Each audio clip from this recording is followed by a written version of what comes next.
রাজ্যের দুধেল গাই আর কাজে আসছে না, এবার বিদেশ থেকে ভাড়া করে আনতে হচ্ছে দুধেল গাই, ইম্পোর্টেড দুধেল গাই। তাদের ভাষা যেরকম ভাবে আমরা বলি বিজ্ঞানের ভাষায় ওই খারকের তত্ত্ব, ঠিক সেরকম ভাবে বলতে হয় যে বাংলা ভাষা জানলেই বাঙালি মানেই হচ্ছে সর্বত্র বাঙালির বাংলা ভাষা এক, তা কিন্তু নয়। অথচ অন্যদিক থেকে বলা হয় যে বাংলা ভাষা বলতে পারলেই যে ভারতীয়, এমনটাও নয়। বাংলা ভাষা বললেই বাংলাদেশি এরকম যেরকম বলা যাবে না, ঠিক সেরকম ভাবে বাংলা ভাষা বললে সব বাঙালি যে ভারতীয়, এমনটাও তো নয়। কিছু পার্থক্য আছে, সূক্ষ্ম পার্থক্য আছে, সেটা বারবার আমাদেরকে গুলিয়ে দেওয়ার চেষ্টা চলছে খুব সচেতনভাবে, খুব সুকৌশলে, এবং কোথাও একদম কচি মাথা পাঠ্যপুস্তক সিলেবাস সেখানেও ঢুকিয়ে দেওয়া হচ্ছে।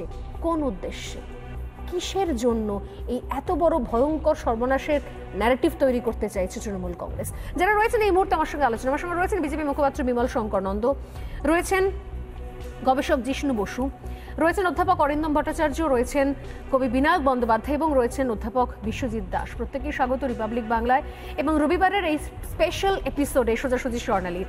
আমি এক এক করে শুরু করবো।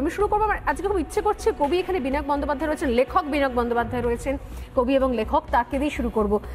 বিনায়কবাবু, আপনি এত সাহিত্য লিখছেন, গল্প লিখছেন, কবিতা লিখছেন, এতদিন ধরে লেখালেখি করছেন, এত লেখা পড়েছেন, এত লেখা লিখছেন, উপহার দিচ্ছেন, কোথাও মনে হচ্ছে সত্যি সত্যি লেখার ক্ষেত্রে, আমি গতকাল আলোচনা করছিলাম, অরিন্দমবাবু ছিলেন আমার সেই আলোচনাতে, আমরা যাদের লেখা কবিতা পড়ে বড় হয়েছি, নজরুল ইসলাম থেকে শুরু করে আরও অনেক এরকম নাম পরপর টানা বলে দেওয়া যেতে পারে, সেইখানকার বাংলা আর বাংলাদেশি বর্তমান বাংলা, যারা বিভিন্ন পরিযায়ী শ্রমিকের কলোনিতে যদি আমি শুনতে পাই যে কেউ বলছেন যে আমি গোসল করে এসেছি, আমার এখানে একটা বাসা ভাড়া নিয়েছি, তাহলে কোথাও সন্দেহ জাগে কি জাগে না?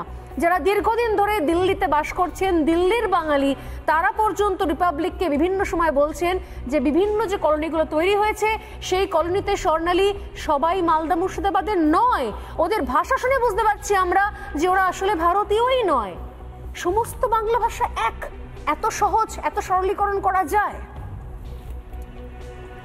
আপনার প্রশ্নটা অনেক গভীর। তার উত্তর দেওয়ার আগে আমি একটা কথা বলবো যে বিগত এক বছর ধরে, এক বছরের একটু বেশি, এক বছরই হতে চলেছে, এই অগাস্ট মাসে এক বছর হবে। 2019-এর 5ই আগস্ট একটা ঘটনা ঘটেছিল যে কাশ্মীরে 370 ধারা বিলোপ হয়েছিল। ঠিক 5 বছর পরে একটা ঘটনা ঘটে, শেখ হাসিনার পতন ঘটে, বাংলাদেশে একটা ভিন্ন মতধারার সরকার আসে, যেটা পরে জানা যায় যে আমেরিকার মদতপুষ্ট।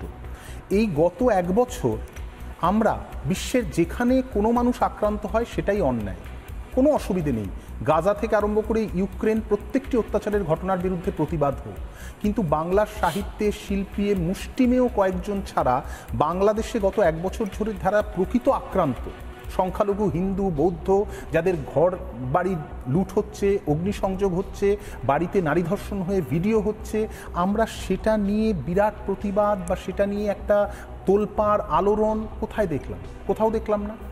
আজকে যে জিনিসটা হচ্ছে, আজকে একটা জিনিস বলা হচ্ছে যে ভাষা নিয়ে। আচ্ছা আপনি বলুন তো, আজমল কাসাফ যখন নির্বিচারে গুলি চালিয়ে মানুষকে হত্যা করছিল তখন সে কোন ভাষায় কথা বলছিল? সে হিন্দি উর্দু একটা ভাষায় কথা বলছিল। তাহলে আজকে যদি আমরা একটা খুব গুরুত্বপূর্ণ বিষয় ভুলে যাচ্ছি যে ইউনূস সরকার আসার পর 1200-র অধিক সন্ত্রাসীকে মুক্তি দিয়েছে, তাদের মধ্যে খাগড়াগড়ের মতো আরও হাজারটা ঘটনা ঘটতে পারে, তাদের মধ্যে অনেকে এসে লুকিয়ে আছে। এবার তারা বাংলা ভাষায় যদি কেউ কথা বলে, এই সন্ত্রাসীদের মধ্যে কেউ কোনো একটা ডেরায় লুকিয়ে থেকে, তাকে ধরা হবে না? তাহলে